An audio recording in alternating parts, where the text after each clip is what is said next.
The year was 1969. Ivy Olson, a recently divorced and struggling young mother, was moving into a modest one-bedroom apartment with her two sons. Money was tight, and Ivy had trouble making ends meet, even with her job in a doctor's office. Her situation became particularly troubling during the holidays. One of the hardest Thanksgivings I ever have had was Thanksgiving after I was divorced. Waking up for Thanksgiving, realizing that nobody had invited us to their home. The only food we had in the home were 3 hot dogs, and it was an overwhelming feeling of what have I gotten into, and how am I going to get out of this? I was down. I really felt despair.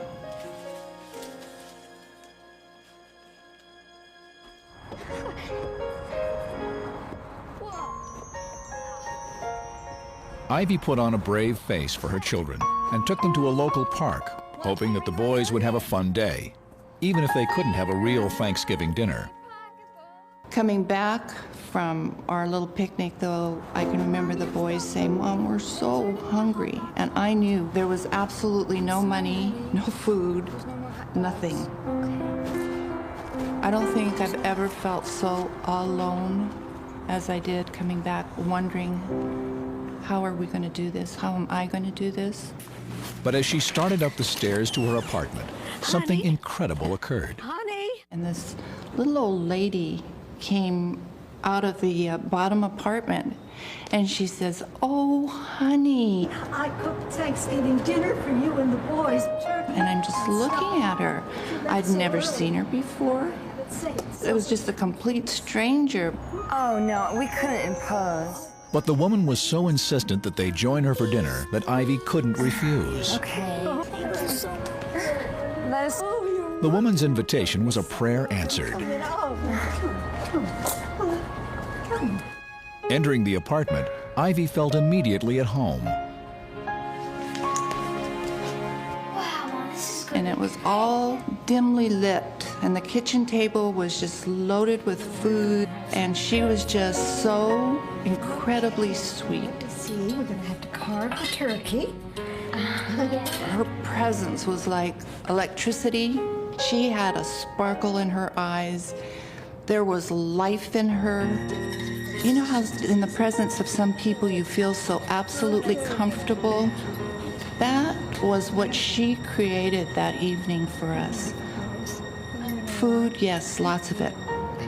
But for me, and the loneliness that I felt, what she gave to me was unconditional love, and it was just one of the most special evenings that I have ever spent in my whole life.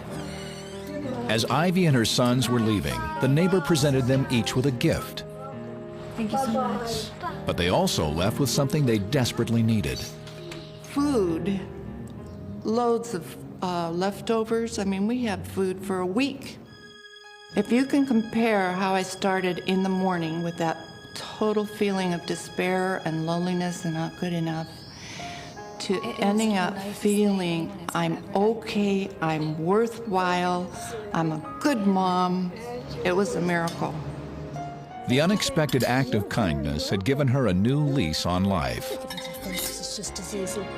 But the next day, Ivy was in for an even bigger surprise. This Thanksgiving was not just a random act of kindness by a thoughtful neighbor. I got all my containers to take them down to my new friend, and went down there and knocked on the door, and there was no answer. And I looked through the windows, and the place was absolutely dark and not one piece of furniture in there. I mean, even today I get goosebumps when I think back on just seeing that empty apartment. And it was like, whoa, something's going on here. Shocked and confused, Ivy immediately contacted the apartment manager. Yeah, what can I do for you? And I go, where's the little old lady that was in that apartment? 15's been vacant for 10, 12 weeks now. And I said to him, no, you don't understand. I had dinner there last night, Thanksgiving dinner. And he gave me you this understand. weird I had look, dinner like with her last night. maybe I should be in an Thanksgiving institution or a hospital. Ivy, are you feeling okay? And I can remember just looking at him, absolutely knowing that a miracle had happened in my life. And I just thanked Thanks, him, never turned mind. around, and walked up those steps to my apartment. Oh, honey, I cooked Thanksgiving dinner for you and the boys, but As she returned to her home, Ivy began going over the events of the previous evening in her mind. And suddenly she realized the woman had known personal things about her that she couldn't possibly have known, like her favorite food, Potato salad? and the fact that she worked in a doctor's office. do you like your job at the doctor's office? Yeah. How'd you know? Oh, I just know.